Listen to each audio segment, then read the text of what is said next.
بسم الله الرحمن الرحيم. عن أنس رضي الله عنه عن النبي صلى الله عليه وسلم قال: لا يؤمن أحدكم حتى أكون أحب إليه من والده وولده والناس أجمعين.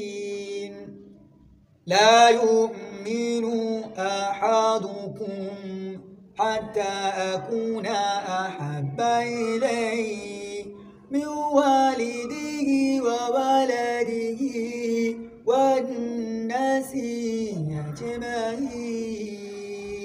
أخرجه البخاري ومسلم.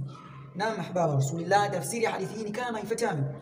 عن أنس رضي الله عنه، kutoka Anas Allah mradhi, ani nabii sallallahu alayhi wasallam, kutoka kwa nabii wa Allah, rehema na amani za Allah juu yake, qala, amesema: la yu'minu ahadukum, hataamini mmoja wenu, hatakuwa na imani mmoja wenu, hata akuna ahaba ilayhi, mpaka mimi niwe ni mwenye kupendwa na yeye, min walidi, kuliko mapenzi ya wazazi wake wawili, wa waladi, na mapenzi ya watoto wake, wannas ajma'in, na watu wote kwa ujumla.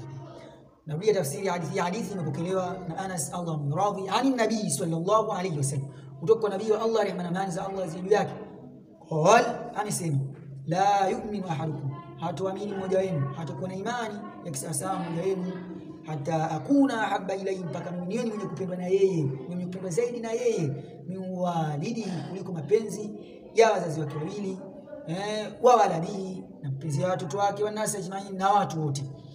Akhrajahu al-Bukhari wa Muslim. Hadithi hii imepokelewa na Bukhari na Muslim. Ahbaba Rasulullah, mazingatio makubwa sana ambayo tutapata ndani ya hadithi hii. Kwanza, kwamba mja hawezi kuwa muumini wa kweli, hawezi kuwa muumini wa kisawasawa. Ili mtu awe na imani lazima ampende Mtume Muhammad sallallahu alayhi wasallam. Hili ni zingatio kubwa sana. Na ama mapenzi ya kumpenda mtume si vinginevyo, ni kumfuata yeye vile alivyotuamrisha, anavyotaka tuende, anayotaka tuyafanye, na kujipusha yale aliyokataza. Kwa hakika haya ndiyo mapenzi ya Mtume Muhammad sallallahu alayhi wasallam. Na mahbaba Rasulullah, kama nasema siku zote, al-kamalu lillah, kamilifu na Allah tabaraka wa taala. Nipokosea nadhifu yangu, chacha elimu yangu, wallahu alam. Allah yende zaidi. Ahsantu wa jazakumullahu khaira, wa assalamu alaykum wa rahmatullahi wa barakatuh. Naam.